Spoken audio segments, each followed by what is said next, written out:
Pai, do Filho e do Espírito Santo. Amém. O anjo do Senhor anunciou Maria e ela concebeu do Espírito Santo. Ave Maria, cheia de graça, o Senhor é convosco. Bendita sois vós entre as mulheres.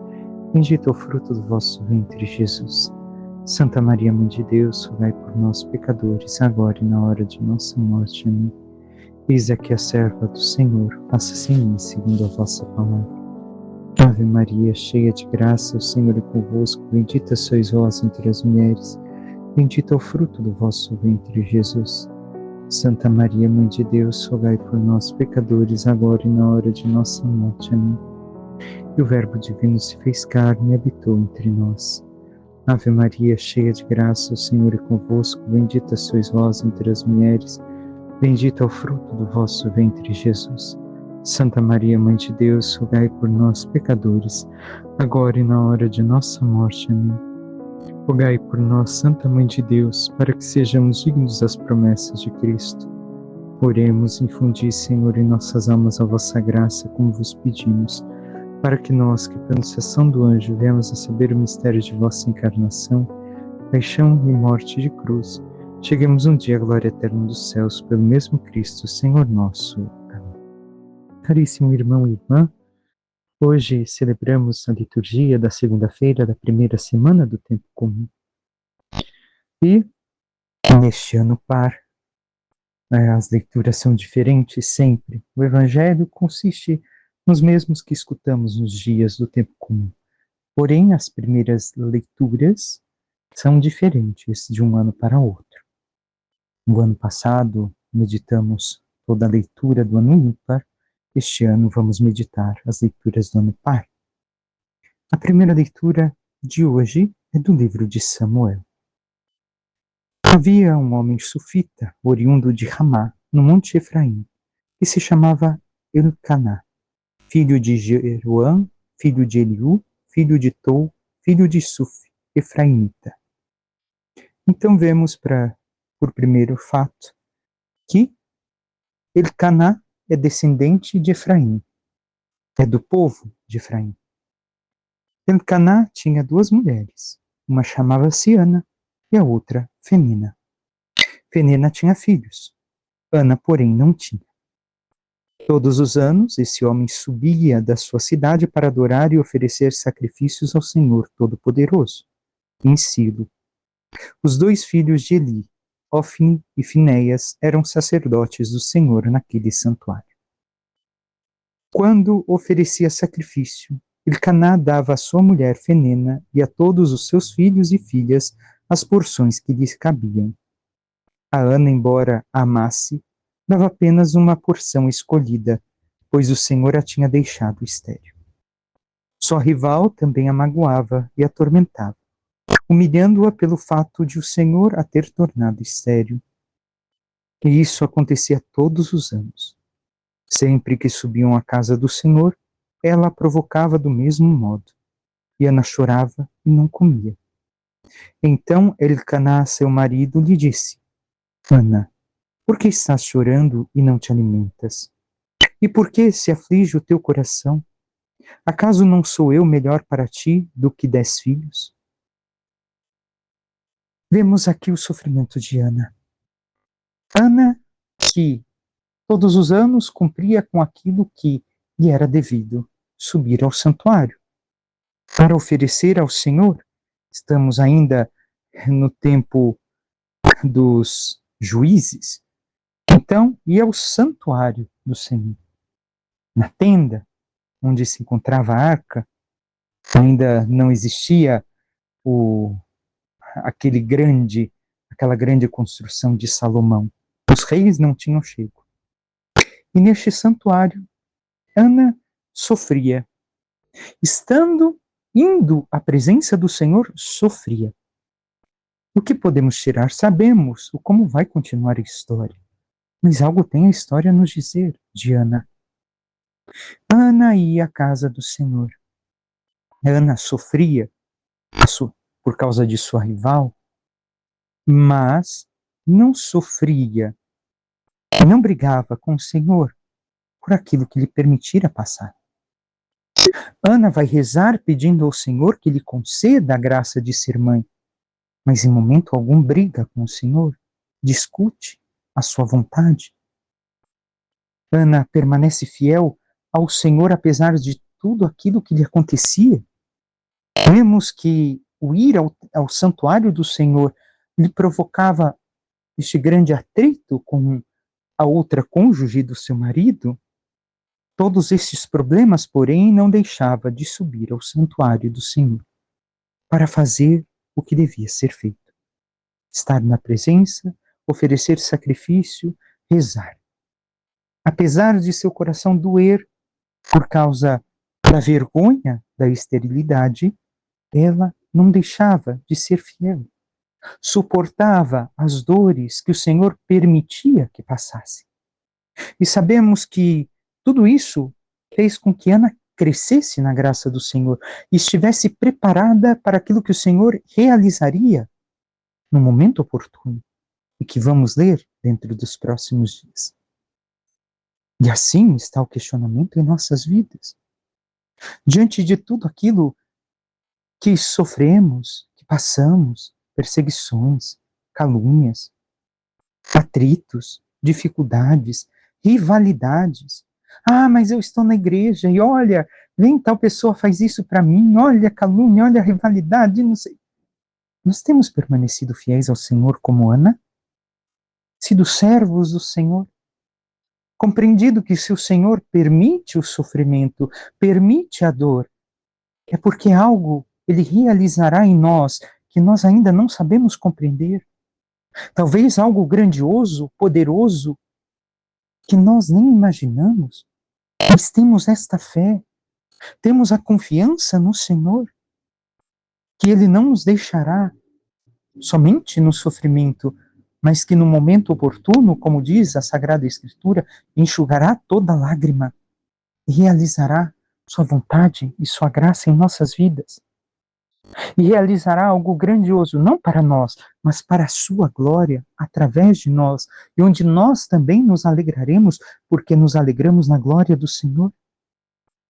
O quanto, irmão e irmã, sabemos acolher aquilo que passamos, aquilo que acontece em nós, em nossas vidas, para o nosso crescimento, e continuamos na fidelidade, sem murmurar, sem brigar, sem reclamar, mas confiando e louvando ao Senhor, sabendo que algo de maravilhoso Ele fará. Porque esta é a nossa dificuldade.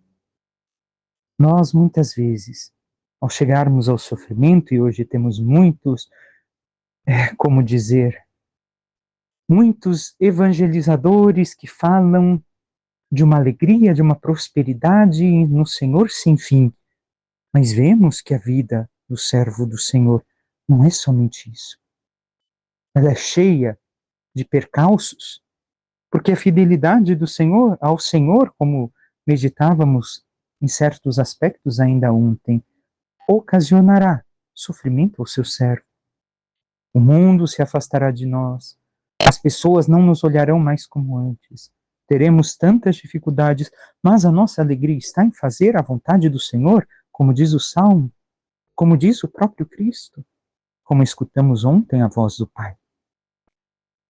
E realmente buscamos meditar, compreender e viver assim, evitando o murmúrio, evitando as brigas com o Senhor e as desconfianças de que Deus somente nos deixará numa situação ruim ou na pior, como dizemos. O Salmo 115, 116 nos diz: oferta ao Senhor um sacrifício de louvor. E este refrão fala desta oferta. Um sacrifício de louvor parece coisa contraditória. Como ofertar um sacrifício e louvar? Se um sacrifício é oferecer algo, um sofrimento, ou no Antigo Testamento, sacrificar um animal, como eu posso louvar por isso? É simples. Porque o sacrificar agora não é somente um ato externo, é o sacrifício da nossa vida. onde nós buscamos morrer para as paixões, vontades, para o nosso eu, e assim vivermos para Deus. E oferecendo este sacrifício, nós o louvamos. Mas quanto, irmão e irmã, assim verdadeiramente buscamos viver?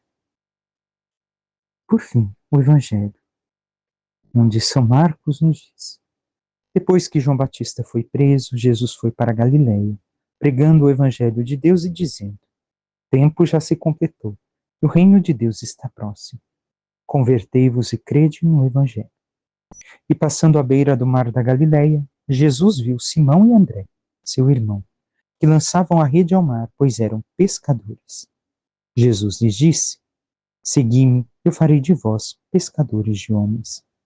E eles, deixando imediatamente as redes, seguiram a Jesus. Caminhando mais um pouco, viu também Tiago e João, filhos de Zebedeu. Estavam na barca consertando as redes, e logo os chamou. Eles deixaram seu pai Zebedeu na barca, com os empregados, e partiram, seguindo Jesus. Palavra da salvação, glória a vós, Senhor. O Evangelho de hoje nos apresenta o pós-João Batista.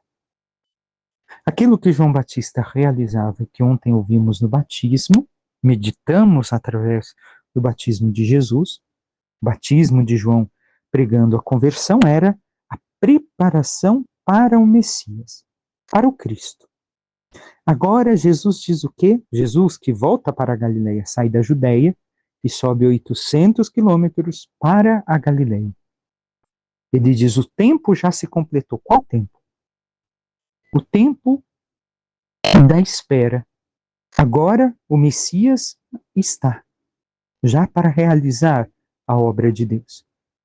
O reino de Deus está próximo, ele mesmo. Ele é o reino. Convertei-vos e crede no Evangelho. Mudai o vosso pensamento e vivei segundo a boa nova, segundo o anúncio de Jesus. Aquilo que o batismo ontem fazia recordar o nosso batismo. O viver a boa nova. O crer não é somente dizer eu creio, é viver aquilo que eu creio. É viver à luz da minha fé. Onde tudo o que eu vivo, eu busco pensar, refletir. É isso que o Senhor quer que eu faça? É isso que o Senhor faria em meu lugar? E assim, Jesus continua seu caminho e vê os primeiros discípulos. Primeiro, Simão e André, que estão pescando. E aqui vemos o quê? Que eles, tanto os dois primeiros quanto os dois segundos, Tiago e João, vão deixar tudo e seguir a Jesus. Recordemos, João nos apresenta 3 anos de missão de Jesus. Aqui provavelmente seria o 3º ano, onde eles, já tendo convivido 2 anos com Jesus, agora Jesus lhes pede o seguimento total. Seria a mesma coisa que nós que fazemos a experiência do Senhor em nossas vidas. Vivemos um tempo, conhecemos algo, um pouco mais, e de repente o Senhor diz: bem, agora que você já me conhece, me entregue tudo. Vem, me segue.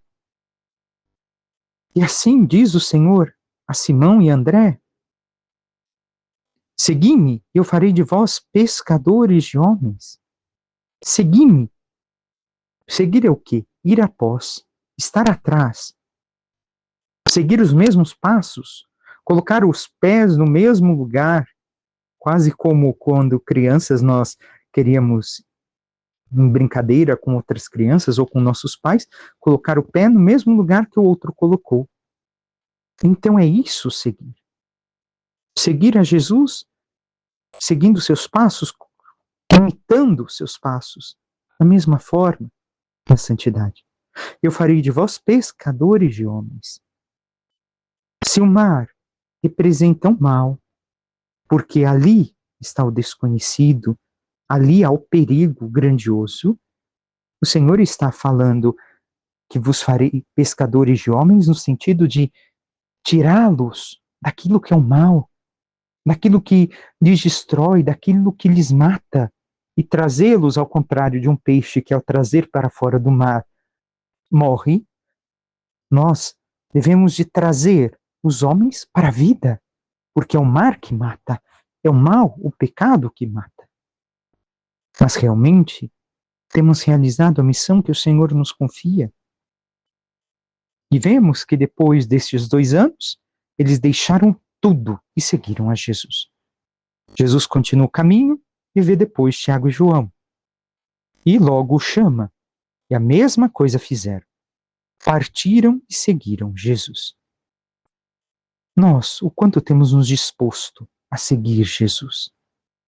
Deixando tudo aquilo, não de material, de físico. Isto é para aqueles que o Senhor realmente o chama para uma vocação religiosa, para uma vocação de um abandono total, diferenciado. Mas todos somos chamados a fazer o mesmo.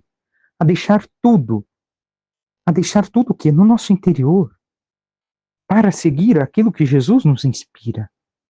Realmente, temos deixado todas estas inspirações interiores, toda essa paternidade humana interior que o mundo tantas vezes nos dá, não nosso pai e mãe, mas o mundo tantas vezes nos impôs.